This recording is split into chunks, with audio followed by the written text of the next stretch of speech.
हमारे चैनल को सब्सक्राइब करना न भूलें। यहाँ हजारों कहानियाँ हैं आपके लिए। माना की फैमिली कितनी बड़ी मुसीबत में थी, इसका उसे अंदाजा भी नहीं था। आदित्य जानता था कि माना केवल उसकी बातों पर विश्वास नहीं करेगी, वो हर बात का सबूत मांगेगी और बिना ठोस बातों के वो एक कदम भी पीछे नहीं हटेगी। अब जब उसके पापा धीरे धीरे ठीक होने लगे थे, तो शायद सच्चाई जानने का उसके मन पर पहले जितना असर नहीं होगा। इसी सोच के साथ आदित्य ने सारी बातें साफ साफ बताने का फैसला कर लिया।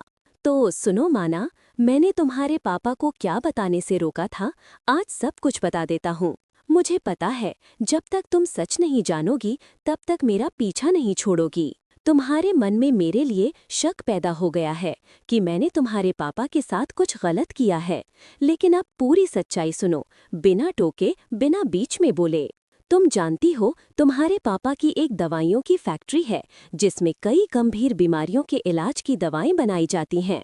मुझे पता है कि पापा की दवा की फैक्ट्री है, उसमें अलग अलग बीमारियों की दवाएं बनती हैं। मनाल बीच में बोल पड़ी। आदित्य ने नाराजगी से उसकी तरफ देखा। बीच में मत बोलो माना, मैंने कहा ना, पूरी बात सुनो, फिर जो कहना हो कह देना। तुम्हारा हर वाक्य में बोलना जरूरी नहीं है। ठीक है, अब नहीं बोलूंगी, आप बोलिए। देखो, फैक्ट्री में जो दवाएं बनती हैं, उनके लिए जो रॉ मटेरियल लगता है, वो सरकार की मंजूरी से मिलता है। कुछ रसायन खास होते हैं जो केवल लाइसेंस के जरिए ही मिल सकते हैं। ये वही रसायन हैं जिनका इस्तेमाल दिल की बीमारियों और मानसिक रोगों के इलाज में होता है। लेकिन यही रसायन कुछ गलत हाथों में जाएं तो उनका उपयोग नशे की दवाएं बनाने में भी किया जा सकता है।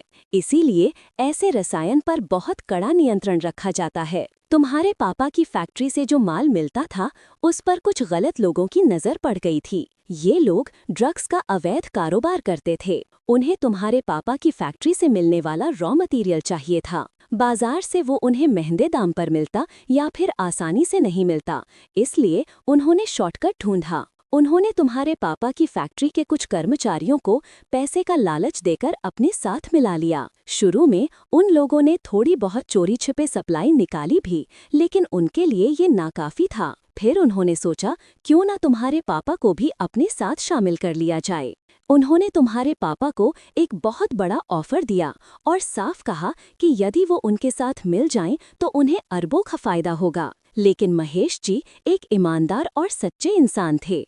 उन्होंने साफ मना कर दिया। बस वहीं से मुश्किलों की शुरुआत हो गई। तुम लोगों का बुरा समय वहीं से शुरू हुआ। उन लोगों का जो लीडर था, उसकी नज़र तुम पर भी पड़ गई। उसी समय तुमने फैक्ट्री जाना शुरू किया था और वो आदमी तुमसे आकर्षित हो गया। अब वे लोग तुम्हारे पापा की फैक्ट्री के साथ साथ तुम्हें भी पाना चाहते थे। उसने खुले तौर पर कहा कि वो तुमसे शादी करना चाहता है। उन्होंने तुम्हारे पापा को दोबारा बुलाकर मीटिंग की और इस बार उन्होंने फैक्ट्री खरीदने के साथ साथ तुम्हारा रिश्ता भी मांगा। तुम्हारे पापा को बहुत गुस्सा आया। उन्होंने साफ मना किया और पुलिस में जाने की धमकी दी। जैसे ही वो मीटिंग से निकले, वो लोग उनके पीछे पड़ गए। उन्होंने प्लान बनाकर तुम्हारे पापा का एक्सीडेंट करवा दिया। उनका इरादा था कि महेश जी के हटने के बाद वे तुम्हें मजबूर करेंगे शादी करने को और फिर फैक्ट्री पर भी कब्जा कर लेंगे। लेकिन मेरे पास तो पापा के एक्सीडेंट के बाद ऐसा कोई ऑफर नहीं आया, मनाल ने आदित्य की ओर देखते हुए कहा, क्योंकि इस बार वो कोई जल्दबाजी नहीं करना चाहते थे। उन्हें पता था एक मजबूत लड़की को तोड़ना आसान नहीं होता, इसलिए उन्होंने तुम्हारे इर्द गिर्द जाल बुनना शुरू किया। तुम सोचती हो, जिनसे तुम्हारे पापा तुम्हारी शादी तय करना चाहते थे, वो लोग अचानक पीछे क्यों हट गए? उन लोगों ने तुम्हारे होने वाले ससुराल वालों को धमकाया था। कहा गया कि अगर उन्होंने महेश खन्ना की बेटी से रिश्ता रखा तो उनके साथ बहुत बुरा होगा। डर के मारे वो लोग चुपचाप हट गए और तुम्हें बिना कुछ कहे छोड़ दिया। इसलिए उन्होंने एक बार भी कॉल नहीं किया। मनाल की आवाज टूटी। उसके बाद उन्होंने तुम्हें तंग करने की पूरी योजना बनाई। फैक्ट्री के मजदूरों को भड़काया गया, वफादार कर्मचारियों को डराकर निकाल दिया गया, हर काम में रुकावटें आने लगीं। तुम्हारे चारों ओर ऐसा माहौल बना दिया गया कि तुम थक जाओ, हार मान लो, और फिर जब तुम पूरी तरह टूट जाओ तो वे तुम्हारे सामने मददगार बनकर आएं। वो चाहते थे कि तुम मजबूरी में उनसे शादी करो और तुम्हारी फैक्ट्री भी उनकी हो जाए। फिर उन्हें अपने ड्रग कारोबार में कोई रुकावट नहीं होगी। जो भी तुम्हारी मदद करना चाहता था, उन्हें या तो डरा दिया गया या रास्ते से हटा दिया गया। तुम्हें ऐसा फील करवाया गया कि तुम्हारे पास अब कोई रास्ता नहीं बचा। अब क्या होगा? अब मनाल चुप थी। उसका चेहरा सन्नाटे में डूबा था। उसके चेहरे पर सवालों की लकीरें थीं। क्या आदित्य सच बोल रहा है? क्या वो सिर्फ डर दिखा रहा है? क्या वाकई उस लीडर की नज़र मुझ पर थी? और अगर ये सब सच है तो आदित्य को ये सब कैसे पता चला? क्या अब मनाल आदित्य पर भरोसा करेगी या उसका शक और बढ़ जाएगा? हमारे चैनल को सब्सक्राइब करना ना भूलें। यहाँ हजारों कहानियाँ हैं आपके लिए। जो लोग तुम्हारे पापा के शुभचिंतक थे, जो सच में तुम्हारी मदद करना चाहते थे, जिन लोगों ने भी तुम्हारी सहायता की कोशिश की, उन्हें डरा धमका कर चुप करा दिया गया। तुम्हारे हालात ऐसे बना दिए गए कि तुम्हें शादी करनी ही पड़े, और शादी के बाद तुम भी उनकी हो जाती और फैक्ट्री भी। फिर उनके नशे के कारोबार में कोई रुकावट नहीं रहती। आदित्य की बात सुनकर मनाल का दिमाग जैसे उल्टी दिशा में दौड़ पड़ा। अब तक उसके लिए एक ही शक के घेरे में था, आदित्य। उसकी नज़रों में अब तक वही एक इंसान था जो उसके पापा के एक्सीडेंट के बाद उसके करीब आया था। ना कोई रिश्तेदार, ना पुराना दोस्त, ना ही कोई भरोसेमंद बिजनेस सहयोगी।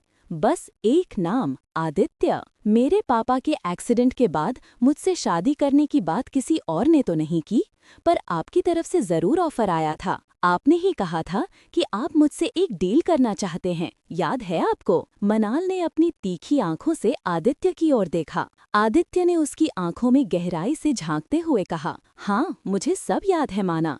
मुझे तुम्हारी आंखों में शक साफ दिखाई दे रहा है।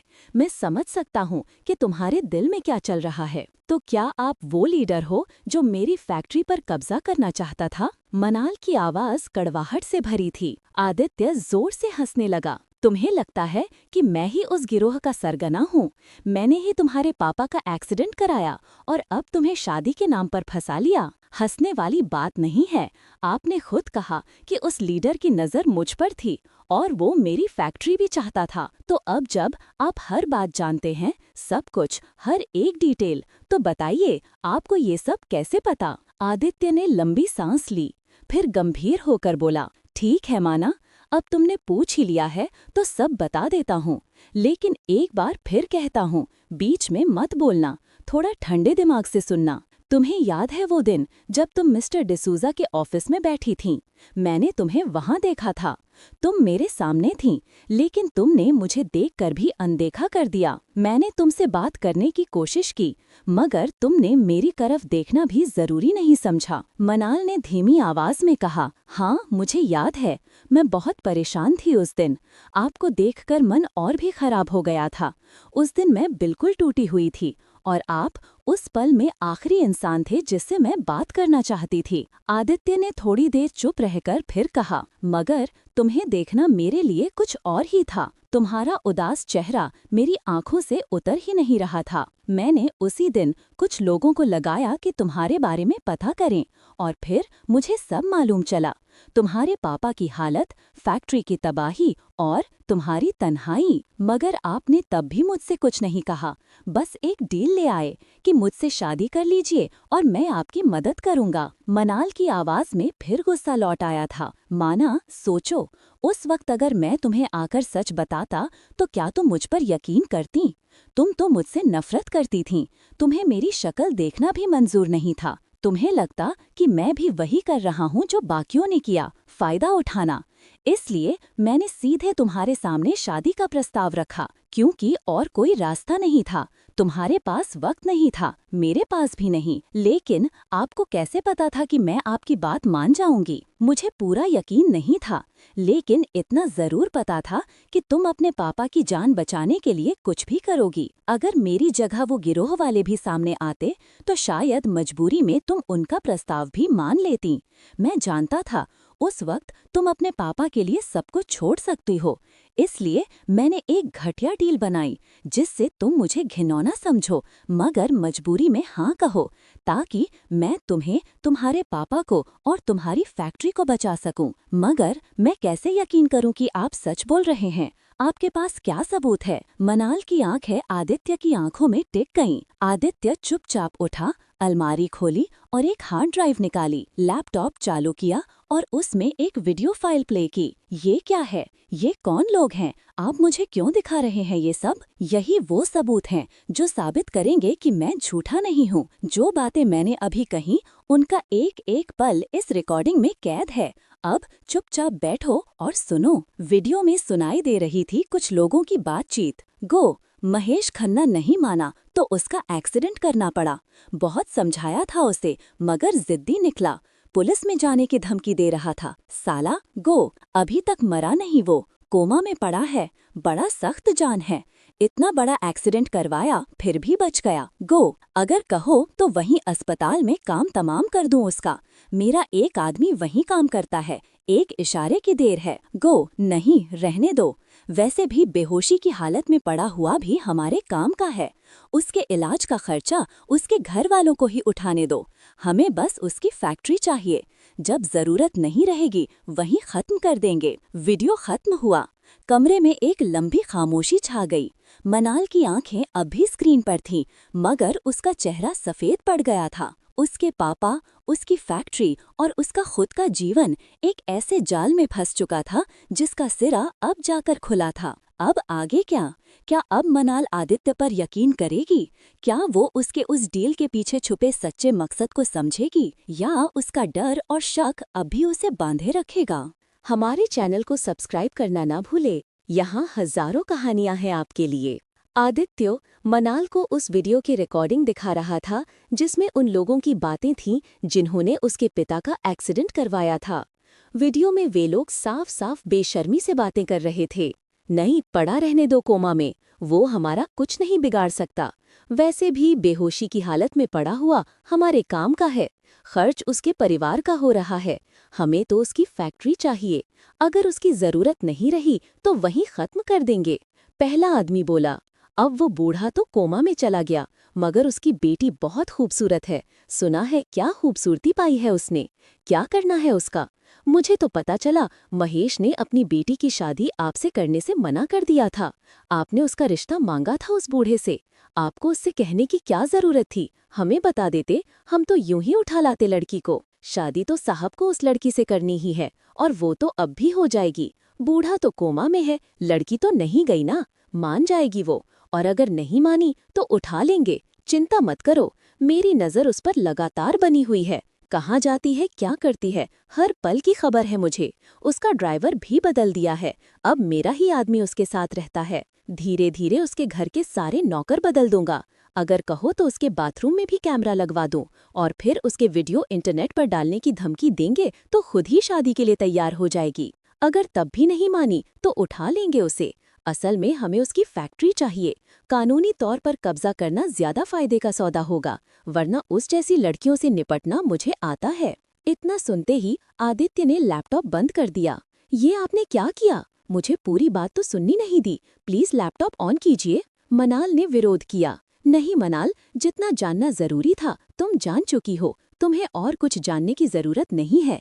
अब तुम्हारे पापा होश में हैं और तुम भी पूरी तरह सुरक्षित। इन बातों को अब जाने दो। आप मुझसे कुछ छुपा रहे हैं। मुझे क्यों लग रहा है कि शायद इन सब में आप भी कहीं शामिल हैं। मुझे सब देखने दो, पता तो चले कि ये लोग हैं कौन। मनाल ने जबरदस्ती लैपटॉप ऑन कर दिया। वीडियो फिर से चलने लगा। वैसे मुझे पता है तुम सबकी भी उस पर नजर है। क्या कसूर है तुम्हारा? लड़की ही ऐसी है, एक बार देख लो तो दिल से उतरती नहीं। मैं उससे शादी करूंगा, लेकिन इसका मतलब ये नहीं कि तुम लोगों को कुछ नहीं मिलेगा। एक बार मैं एंजॉय कर लूं, फिर तुम सबकी बारी भी आएगी। असल में शादी करना मजबूरी है, फैक्ट्री के लिए, वरना अब तक हम सब कर चुके होते जो करना था। 7 फेरे मैं लूंगा, लेकिन सुहागरात हम सब बनाएंगे। वीडियो में सब जोर जोर से हंसने लगे। वो तो है ही ऐसी, नाम है मनाल और चेहरा परी जैसा, और उसका शरीर देखेंगे फिर बताएंगे। वो दिन दूर नहीं जब वो हमारी होगी। भाई पहले तो आप देखेंगे, हमें तो बाद में नंबर मिलेगा। आप ही बताना कैसा है उसका शरीर। मनाल के लिए ये सब सुनना बेहद तकलीफदेह था। वो स्तब्ध थी, आंखों में आंसू थे, दिल जैसे फट रहा था। वो धीरे धीरे सिसकने लगी। आदित्य उसके पास आकर बैठ गया, उसके कंधे पर हाथ रखते हुए बोला, तुम क्यों रो रही हो? अब वे लोग रोएंगे, जो किया है उसका अंजाम भुगतेंगे। क्या तुम सोचती हो मैं उन्हें छोड़ दूंगा? ऐसा हो ही नहीं सकता। प्लीज भूल जाओ इन सब बातों को। अब तो तुम्हारे पापा भी ठीक हैं, फैक्ट्री भी वापस सही से चल रही है। इन सबको जाने दो। मुझे बहुत बुरा लग रहा है। वे लोग मेरे बारे में कैसे सोच रहे थे, जैसे मैं कोई चीज हूँ। मेरे शरीर को लेकर, मेरे नाम को लेकर वो कैसी बातें कर रहे थे। कहते कहते वो फिर से फूट पड़ी। हम किसी की सोच नहीं बदल सकते मनाल, मगर तुम उन्हें खुद पर हावी मत होने दो। मैं जानता हूँ मेरी मनाल बहुत स्ट्रांग है। तुम खुद को कमजोर मत समझो। क्या पापा को ये सब पता है? क्या उन्होंने ये वीडियो देखा है? हाँ, पापा को सब पता है। दरअसल तुम्हारे पापा का एक्सीडेंट इसलिए हुआ क्योंकि उन्होंने तुम्हारा रिश्ता उन लोगों से जोड़ने से मना कर दिया था।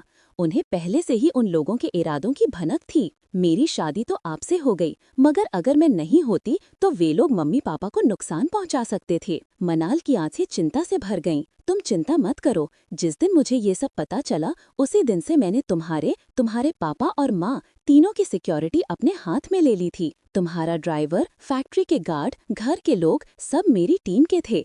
मैं नहीं चाहता था तुम्हारे पापा माँ को कोई नुकसान हो। इसीलिए शादी के बाद भी मैंने तुम्हारी माँ से निवेदन किया कि वो हमारे साथ रहें, लेकिन उन्होंने मना कर दिया। अच्छा, तुम सोचती हो मैंने तुमसे जल्दीबाजी में शादी क्यों की? क्योंकि मैं जानता था कि अगर मैंने देर की तो वे लोग पहले पहुंच जाएंगे। मैं चाहता था कि तुम मेरी हो जाओ, ताकि कोई और तुम्हारे बारे में सोच भी ना सके। जब तुम मनाल आदित्य राजवंश बन गई, उस पल से किसी की हिम्मत नहीं हुई तुम्हारी तरफ देखने की भी। मनाल अब चुप थी, उसकी आंखें गीली थीं, सोच रही थी कि उसने आदित्य को हमेशा गलत समझा। ऐसे चुप क्यों हो? अब तो सब ठीक है, बताओ क्या बात है? अब कोई टेंशन की बात नहीं है। आदित्य ने उसकी तरफ देखते हुए कहा, आपने मेरे लिए इतना कुछ किया और मैं तो आपको ही गलत समझ रही थी। मुझे लग रहा था आप कोई चालाक इंसान है जो मेरे हालात का फायदा उठा रहे हैं। मैं आपको दोष दे रही थी, मगर आपने मेरे पापा, फैक्ट्री, मेरी जान तक की हिफाजत की। आपने सब कुछ चुपचाप कर दिया और मुझे भनक तक नहीं लगने दी। आदित्य मुस्कुराया और कहा, मैं उस वक्त ऑस्ट्रेलिया नहीं गया था, बस तुमसे दूर था ताकि तुम्हें खतरे से बचा सकूं। तुम्हारे पापा को होश आ चुका था और मैंने उन्हें सब बता दिया था। अब सब ठीक है मनाल। मनाल की आंखों से आंसू बहने लगे। आदित्य को उसकी आंखों में आंसू बिल्कुल भी अच्छे नहीं लगते थे। उसने उसका हाथ थामा और कहा, तुम मेरी हो और मैं तुम्हारा हूँ। जब तक मैं हूँ कोई भी तुम्हें छू नहीं सकता, और अगर किसी ने कोशिश भी की तो वो दुनिया में नहीं बचेगा। अब शायद मनाल ने पहली बार आदित्य की फीलिंग्स को पूरी तरह से समझा था। वो सोच रही थी कि जिसे वो डर समझ रही थी वो दरअसल सुरक्षा थी, और जिसे वो जबरदस्ती समझ रही थी वो एक सच्चा प्यार था। हमारे चैनल को सब्सक्राइब करना ना भूलें। यहाँ हजारों कहानियां हैं आपके लिए। आदित्य सोच रहा था कि अब जब मनाल को सब कुछ पता चल गया है, एक्सीडेंट, वीडियो, साजिश और उसकी सुरक्षा से जुड़ी बातें, तो अब शायद वो समझेगी कि वो उससे कितना प्यार करता है। वो मान रहा था कि अब मनाल को उसकी फीलिंग्स समझ आ जाएंगी, मगर ये सिर्फ आदित्य की सोच थी। असल में मनाल का दिमाग तो बिल्कुल ही उल्टी दिशा में जा रहा था। मैं आपसे कुछ पूछ रही हूँ और आप जवाब ही नहीं दे रहे। कृपया मुझे बताइए ना। मैं आपसे यही जानना चाहती हूँ कि आपने मुझसे शादी क्यों की? मनाल की आवाज में मासूम जिज्ञासा और भीतर कहीं हल्का सा डर भी था। आदित्य ने गहरी सांस ली और उसकी आंखों में देखा, फिर हल्की उदासी से पूछा, तुम्हें क्या लगता है?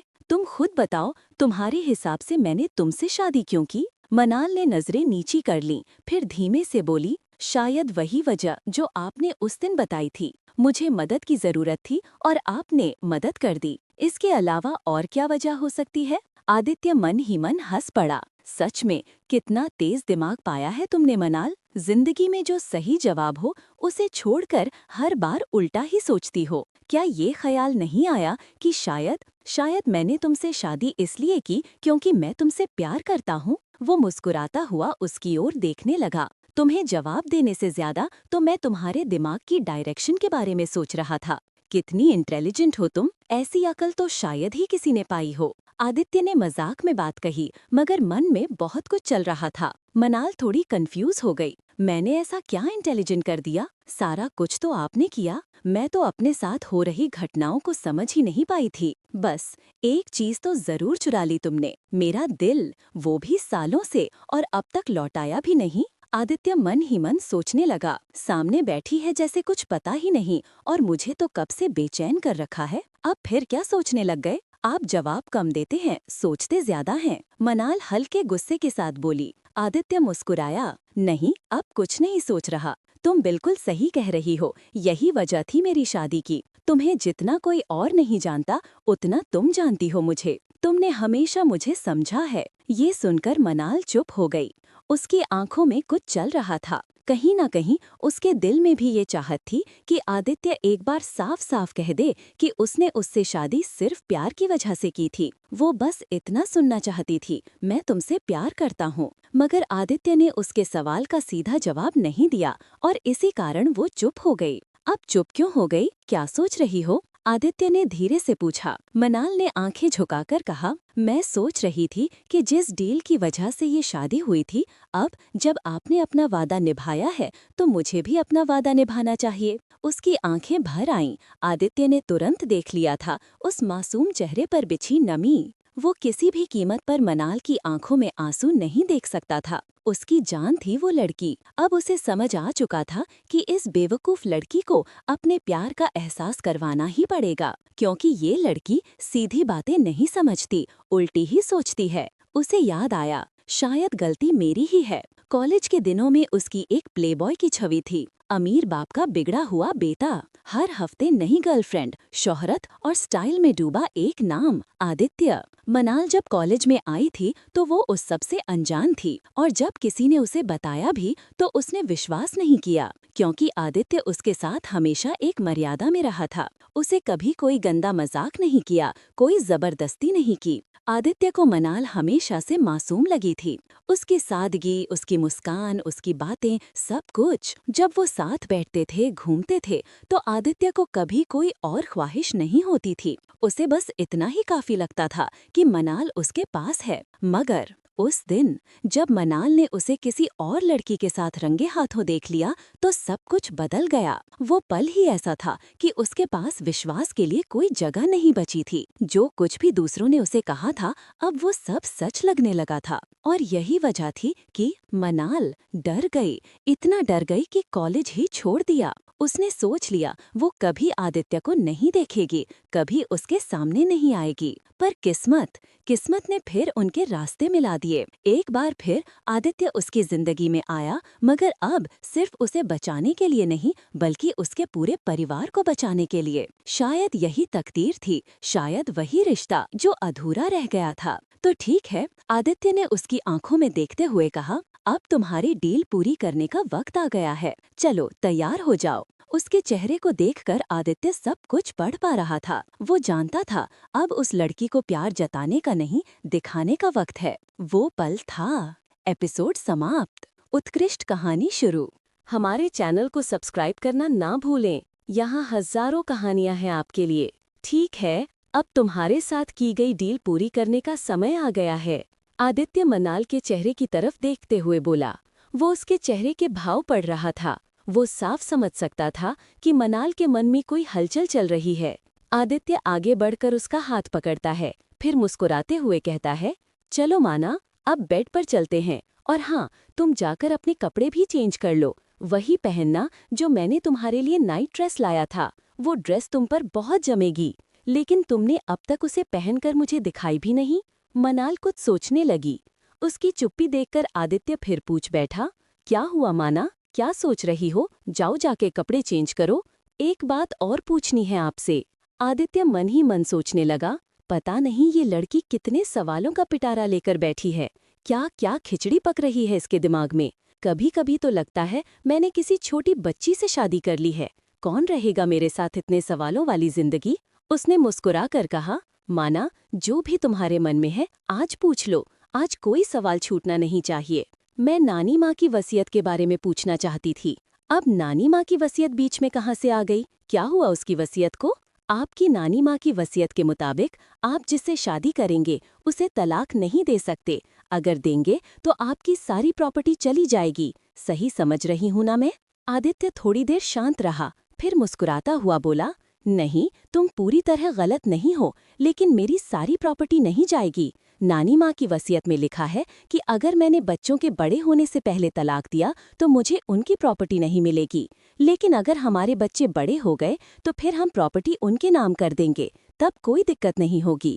ये कहते वक्त आदित्य के चेहरे पर एक चालाक सी मुस्कान थी। वो जानता था कि वो मनाल को अपने शब्दों के जाल में फंसा रहा है। मनाल कंफ्यूज हो गई। वो कुछ देर यूं ही बैठी रही जैसे उसके पल्ले कुछ पड़ा ही ना हो। उसके चेहरे की मासूम उलझन आदित्य को बहुत प्यारी लग रही थी। अब क्या सोचने लगी माना, कुछ और पूछना है? हाँ, एक बात और। आदित्य को फिर हंसी आ गई, लेकिन खुद को काबू में रखते हुए उसने कहा, ठीक है, अब और क्या पूछना है? जो भी मन में है सब पूछ लो। आपके हिसाब से हम अगले 20 साल साथ ही रहेंगे, मतलब यही है ना? हाँ, बच्चों को हम दोनों की जरूरत होगी, इसलिए हमें साथ रहना ही पड़ेगा। तुम घर संभालना, मैं बिजनेस। क्या आप सच में इतनी लंबी जिंदगी मेरे साथ बिताना चाहेंगे? मनाल को तो लगता था कि ये रिश्ता कुछ महीनों से ज्यादा चलेगा ही नहीं। क्यों नहीं, मैं तुम्हारे साथ पूरी जिंदगी गुजारना चाहता हूँ माना। देखो, तुम एक अच्छी लड़की हो। ये कहते हुए आदित्य ने उसका हाथ पकड़ लिया। फिर हल्के से मुस्कुराते हुए उसने कहा, मेरे पास एक प्लान है, अगर तुम्हें ठीक लगे तो। कैसा प्लान? अरे यार, पूरी बात तो सुनो, बीच में मत टोक दिया करो। पहले मैं कहूँ फिर तुम कह लेना। ठीक है, कहिए, क्या है आपके मन की बात? देखो, नानी की वसीयत के हिसाब से हमें 20-25 साल तो साथ रहना ही है। अब इतने साल साथ रहना है तो एक बच्चा भी हो ही जाए। आखिर प्रॉपर्टी ऐसे ही नहीं जानी चाहिए ना। और फिर हमारी डील की शर्त मैंने तो पूरी कर दी, अब तुम्हारी बारी है। तुमने तो अभी तक अपनी डील वाली शर्त पूरी ही नहीं की। आदित्य बोल ही रहा था कि मनाल बीच में बोल पड़ी। इसका मतलब ये कि हमें साथ रहना ही है, हम अलग नहीं हो सकते। इसलिए मैं सोच रहा था कि क्यों ना हम दोस्त बन जाएं। तुमने भी कहा था कि तुम्हें 2 महीने चाहिए सोचने के लिए। बात तो आपकी सही है, मगर अरे यार, पहले मेरी बात तो पूरी सुनो। देखो माना, तुम मुझे पसंद तो आई थी, तभी मैंने तुम्हारे साथ डील की थी। अब साथ रहेंगे तो शायद तुम्हें भी मुझसे प्यार हो जाए। और देखो, मैंने तुम्हारी कितनी मदद की है, तो क्यों ना हम दोस्त की तरह इस रिश्ते को निभाएं, एक दूसरे को टाइम दें, एक दूसरे के साथ वक्त बिताएं। आदित्य ने ये सब कुछ इतनी सहजता और सादगी से कहा कि मनाल के पास मना करने का कोई कारण नहीं था। ये बात ठीक है, हम दोनों दोस्त की तरह रहेंगे। अब मुझे आपकी बात समझ में आ गई। थैंक गॉड, आदित्य ने मन ही मन चैन की सांस ली।